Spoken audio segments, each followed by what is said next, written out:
ஆத்மி கட்சியை சேர்ந்த 7 ராஜ்யசபா எம்பிக்கள் பாஜகவில் இணைந்துள்ளனர்.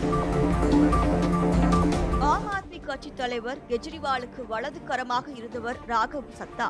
ஆனால் கடந்த சில ஆண்டுகளாக இருவரின் உறவிலும் விரிசல் ஏற்பட்டிருந்தது. மதுபான கொள்கை முறைகேடு வழக்கில் கெஜ்ரிவால் கைது செய்யப்பட்ட போது அவரை போய் ராகவ் பார்க்கவில்லை. விடுதலையாகி வந்த பிறகு கெஜ்ரிவால் நடத்திய பேரணியிலும் ராகவ் பங்கேற்கவில்லை. தொடர்ந்து கெஜ்ரிவால் ராஜ்யசபா துணைத் தலைவர் பதவியிலிருந்து ராகவ் சத்தாவை நீக்கி அசோக் மிட்டலை அப்பதவிக்கு நியமித்தார்.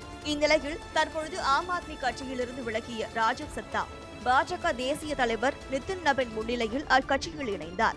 அவருடன் சேர்ந்து 6 ஆம் ஆத்மி எம்பிக்களும் பாஜகவில் இணைந்துள்ளனர்.